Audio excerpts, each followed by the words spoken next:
director, an imaginary director, and just say, what does the scene need? What does the story need? You know?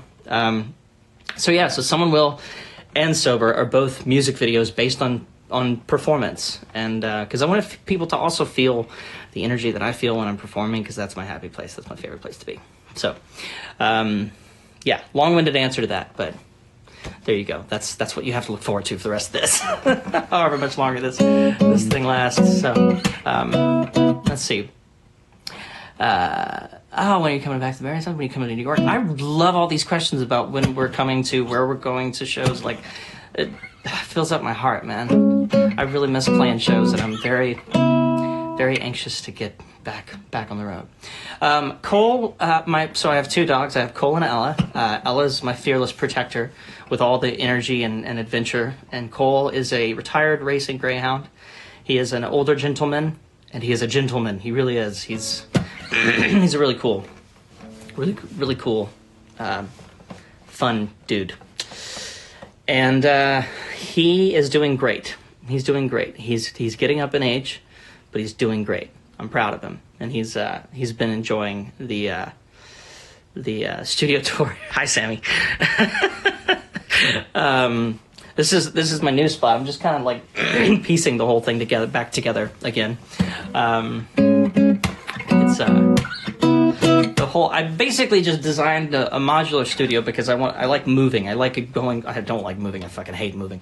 But I like being in like really cool spots. I like going to locations to make records. I don't like making records in like a studio. I like finding in like a really inspiring place to be. You know. So yeah, this is like just a bunch of stuff that I like working with, and this is actually, we've mixed the entire album on all this stuff back here. So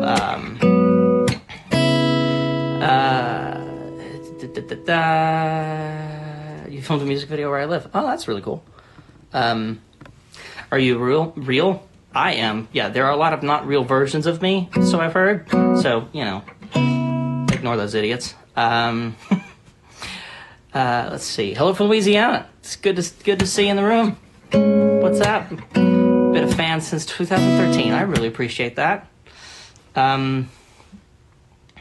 Your husband's name is Hunter Hayes. That's interesting. Let's see. Hi, Georgia. Hi, Tennessee. Neighbors. I love it. Favorite part of your journey? All right, I'll take that. I'll run with that. This project has been quite the journey. I was just recently told that word is cliche, but it has. Like, it's true, and it's real. I think, I don't know, I just, like, for so long, there were so many people in the room making decisions on the music, and, you know, we were voting by committee for a lot of, like, album track listings and, like, what songs go on what, and, this is the first record that I kind of got to not have to do that. It was really nice to just, I don't know, there's been so many moments where I'm just like, man, I feel like this song is really important and I feel like it needs to be on the album. And when I've committed to that, like, then I like present it to my team that I love working with, it's been incredibly supportive, and the questions have been, you know, started with, what do you want to do? How do you want to make this record? What do you want this record to be about? And that's been really refreshing. So, but all of that had to come alongside some personal growth, you know. I've heard so many artists talk about, like, you know, going to therapy and, like, you know, trying to get their shit together over, like, COVID and the last, like, 3 years, and I relate to that. Like, I get it. The forced stop on what we love doing, touring and being around you guys. The best part about what we do, that's the best part about my life as a music maker, is actually playing it for you. And when we didn't get to do that, sucked. That was really hard, and I didn't realize how much of my heart and my happiness comes from that. So yeah, I think the personal growth go through in order to achieve the professional growth, and to be a better producer, and to be a better songwriter, and to be a better, you know, just artist in general, and commit to things that are kind of scary, you know.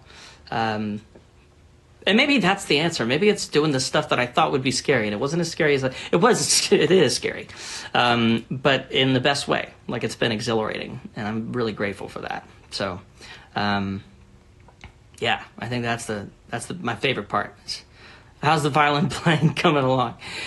Actually, I'm really proud of this. I actually played violin on the intro of the album because, and I'm really actually excited to share this with all of the fans that I've been sort of giving Easter eggs to, but if you listen to the last album, Wild Blue Complete, it finishes with a song called Still. There's a lyric in the song called Still that says, the fire you hide inside was born to burn.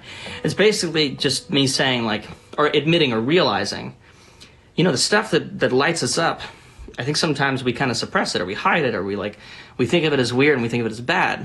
And I think that song was just the process of me saying, actually, I need to embrace all the weird shit that I am, that makes me, because everybody that's done that, sort of, that I've looked to, has been really inspiring. And so Still finishes on a chord, and I've always wanted to do this, and I've never been able to do this, but I wanted to bridge Wild Blue to Red Sky. And so I didn't have the time or the money to do the orchestra thing, so I sat in the room with my buddy Ruslan, who co-produced more than half this record with me, and I was just like, screw it, let's just hit record. I bought a violin in, I think, October when I was in Nashville, and I was just like, I've wanted to learn for years, and I have never succeeded, and I'm gonna just do it. So I did. I bought a violin, and I actually played and created the intro for the album. Should I play it? Am I allowed to play it? Sure. Am I gonna get in trouble? Okay. Let's see if it works. I don't know that it'll work, because everything's routed all kinds of different ways. Let's see. Let's do this. So anyway, so the last album, Wild Blue Complete, finishes with Still, and it finishes on a chord, and then you end up with these really cool. Well, I'm not gonna play it now. I want you to hear it when it comes out. Sorry, that was really. I'm gonna get a lot of flack for that, but that's fine.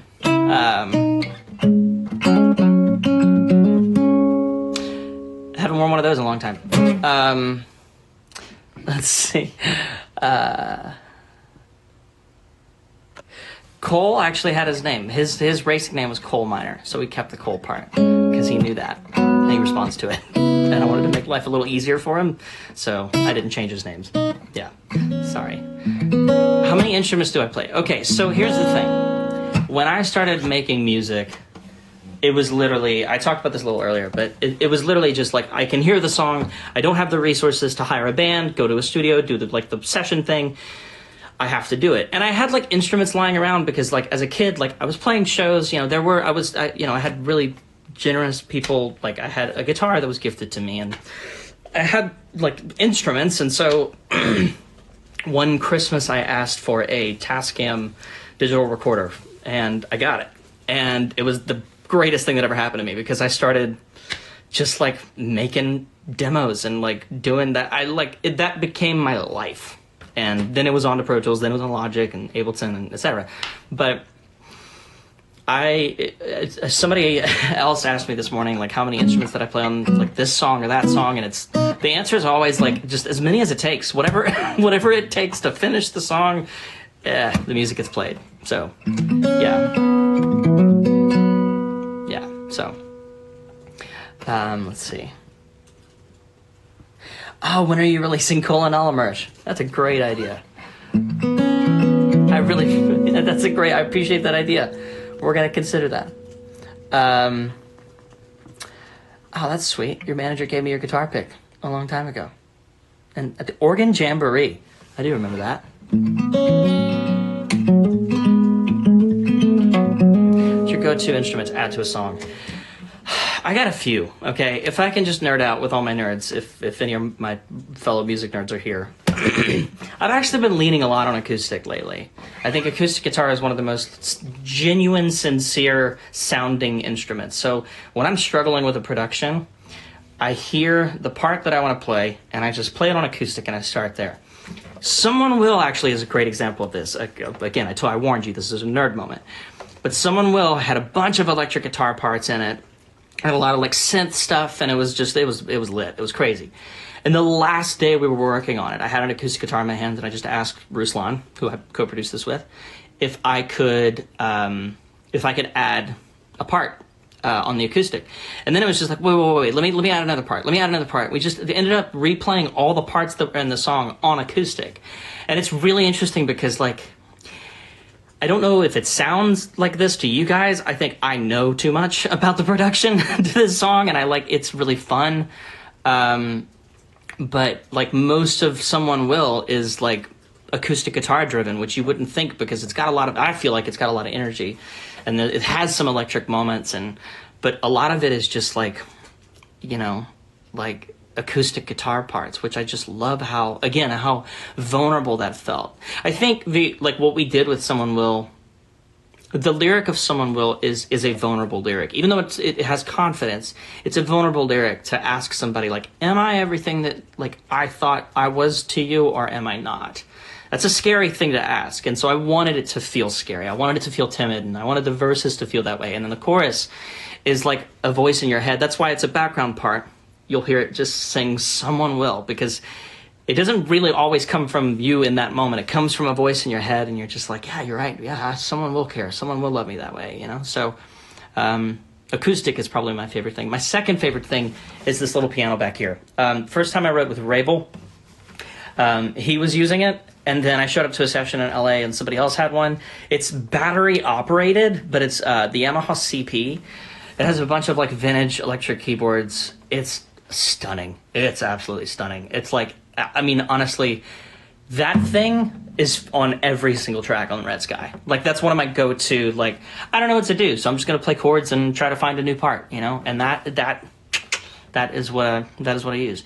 I think I disconnected it from the setup. I don't think you'll hear it. Oh, there it is. Is that it? Let's see. Let's find out. You'll see how chaotic it is. Nope, not working. Okay, so sorry. It's my fault. But it's a great little keyboard. Can't say enough about it.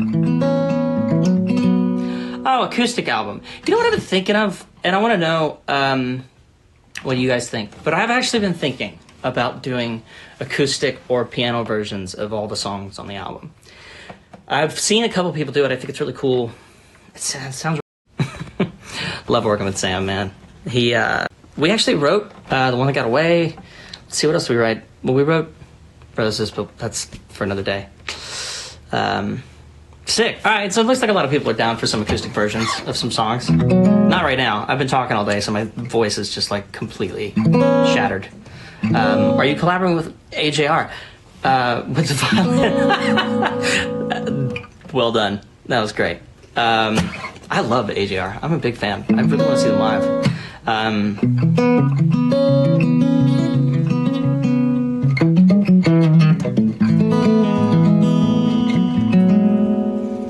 I really appreciate your this.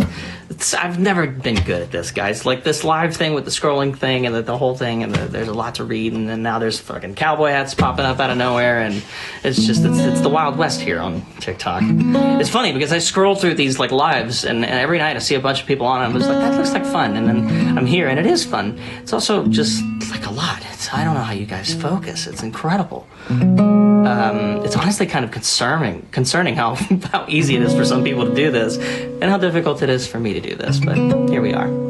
Any other questions? I'm gonna have to jump in a minute. I'm really excited. I have an amp show that I do every week. It's live on Tuesday nights. You can't catch it afterwards. Once it happens, it's gone. It's happened. It's also where I get drunk and like spill a lot of secrets, so just throwing that out there. But we do an amp show every Tuesday night, and my friend Lindsay does a show, I think, every Wednesday night, right? So I think I might go join my friend Lindsay Sterling and chat about life and music on her amp show. I think it'd be really fun. So, yeah. What's your favorite song you ever wrote? I'm not gonna answer with this. Probably Wallflower. Wallflower was a song that I kind of started like Red Sky, the new album, this next album, which I really can't wait for you guys to hear the whole thing, started with a song called Wallflower. I wanted a song about wallflowers that felt like an anthem. So we went just like alt rock, basically.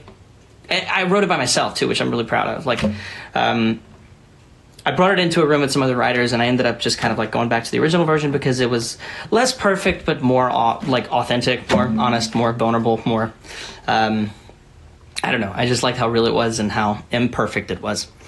So Wallflower. I can't wait for you to hear Wallflower. It's a really important song to me. And it was actually, ironically, written about a conversation that I had with someone about the album Red Sky.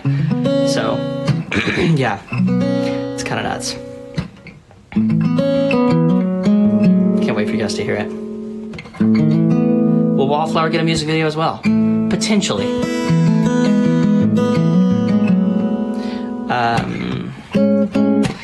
Probably not going to sing anything on here just because I've been talking all day and my voice is just like gone.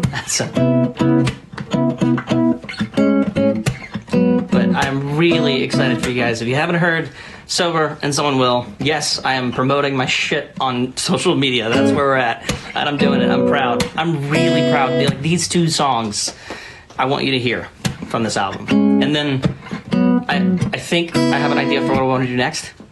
And like the next song or songs that I want to release, we're going to definitely take a bit of a turn. Anyway, I want to think about it before I commit to it. But yeah, I think it'd be great. We are doing a handful of shows. And then, yeah, I do really want to tour. So please let me know where we should tour, where you guys are. Yeah. Thanks for hanging out with me. Thanks for joining. I do have to jump because I've got to go get ready for this other thing.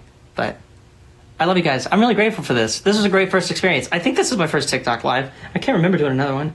You did one for like a minute. I did one for a minute. Yeah. You're short though. This is the beginning of a new chapter. This is the beginning of a new chapter. Yeah, that's my manager. So yeah, here we are. I appreciate you guys making it such a great experience. Thank you so much. And yeah, let's do it again. I'll commit to it. We'll do another live. I think it'd be really fun. So thank you for saying that about Invisible, by the way. I really appreciate that. Yeah, you guys are the best. You're the best part about what we do. So be good to yourself. Be good to the world around you. And yeah, please go check out the new music. It's new. It's different. And I'm proud of it. I actually think you'll like it. So cheers. Love you guys. Now you get to watch me figure out how to how to jump off. I don't know, whatever.